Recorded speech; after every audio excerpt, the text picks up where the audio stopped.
Okay, so we're here today with Jill, Rover Diva Jill. She's newest edition, and we are going to try and resurrect her 1995 Disco. We've known Jill for 10 years, 12 years, something like that.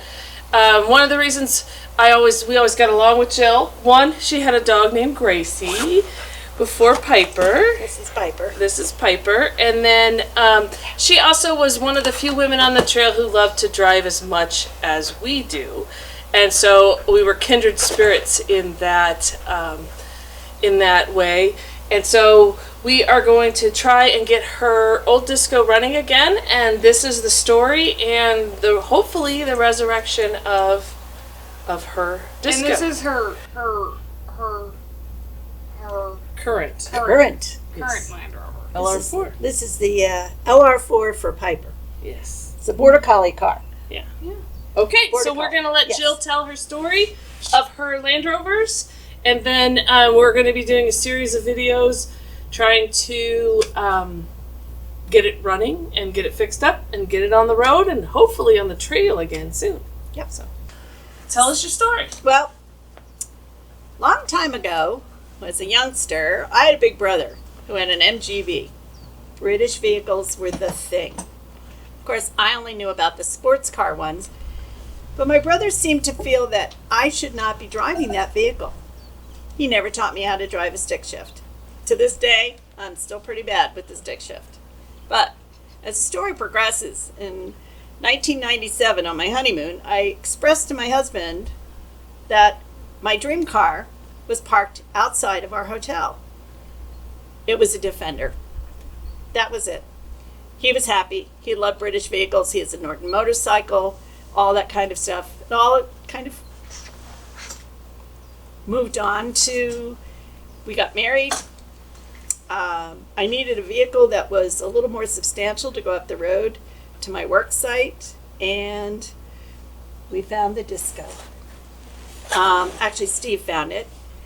Didn't realize how much I was going to love it, and I pretty much, from 1998, we believe it was January 30th, 1998, brought this beautiful vehicle home. It used to look a lot better. It's been used to go skiing. It's used to trail riding with the club and also the dealership. We did some other things with that. Fun experience. One of the first times driving it. Fellow club member and my husband, we went in the backside of Mount Lemmon, and that's when I had to learn about the capabilities of this vehicle. Actually putting both feet down on the floor mat and letting it come down the hill of its own accord without braking. And a little bit of trust factor there, but now I really feel like I understand the capability of this vehicle, probably about 1/10 of the understanding as most other people have. But so this was pretty much my everyday vehicle. Also, I drove it to work all the time. I'm an art teacher. You got to schlep stuff all the time.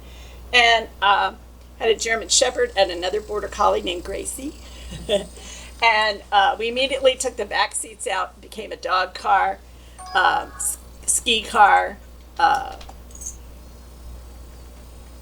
art teacher car. I don't know, we should probably not call it a car, it's more of a truck, but that's one of the problems. It's a Rover. So it was just the best thing ever, to have it, and I loved it. Good visibility. I felt like I was safe in the vehicle. Anything that I drove over or under or whatever, I just felt like it's a sense of confidence. Steve was really great with when we would go out in trails, he'd let me drive. And occasionally I'd let him drive, but not too often. But it was great. It was a really it's sort of a confidence, empowering feeling to know that you can handle these vehicles. And of course, we have really good trail leaders and people out there doing all the hand signals and telling you where to go. Steve and I were over in the UK believe it was in the year 2000. We're down in Wales, and at that time the club had a couple members who were very creative in their tire covers. Some from Mayfair, some from all sorts of different places in England, some little snooty places, in Mayfair. And of course, having my Welsh heritage, I walked into the dealership in Cardiff, Wales, Merlin Cardiff, and I still think those guys are probably talking about that American lady who came in to ask for a tire cover for her disco. I don't know. But that's how we kind of started calling it Merlin and Merlin Cardiff. So just like Merlin, maybe we'll have a magical moment and get this vehicle running again, and I won't have to make a decision about not keeping it. I'd love to be able to keep it. Kind of sentimental with it. So that's kind of the beginning.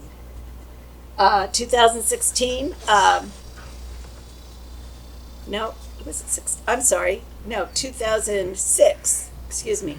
Brakes started going, and that's when we went to the dealership. Actually, got me a brand new LR3. It was great. Loved it. Buckingham blue, as a matter of fact. Again, that was my dog vehicle, art teacher vehicle, and Gracie, still had Gracie. And about 2014, that vehicle was going to need to have a lot of work done on it. The dealership bought it back, and unfortunately, I drove another non-British vehicle for 2.5 years, and happened to get this lovely 2016 vehicle last May, a year ago now, and it's so great to be back in the Land Rover. So great. Piper loves it. She's got her own bed in the back there, and she just kind of works with it. We take it camp. I've not done many long trips with it yet, but there are new tires on it. Experience from a past trip, ruptured a tire. But thank goodness I was with some very capable people who could help with changing tires, and changed the rim a little smaller, got a beefier tire. So the disco, what happened with it? Why did it stop running? What was that? Well, I was going to school, and the brakes were really making a lot of noise, and my late husband Steve was very much a car guy. Fix it yourself, kind of pull it all apart, have fun with it. So he had warehouses, industrial warehouses that he was renting. One of them was empty. He took it down to the warehouse. Simultaneously, we bought the new one. So this was in the warehouse, and life got busy. We started driving the LR3 a lot. Didn't get around to fixing it. I know it needs brakes. So we drove it into the warehouse. So we think that it's, hopefully, fingers crossed, it's just the brakes. It has been sitting either in a warehouse or under a cover since about 2006. And nobody's been driving it. So, and we're not sure what Steve did to it. We're not sure all of the finishing details or what he started. We have found some brake pads. We're not sure if those were extras or if you put them on. So a little bit of discovery on that one.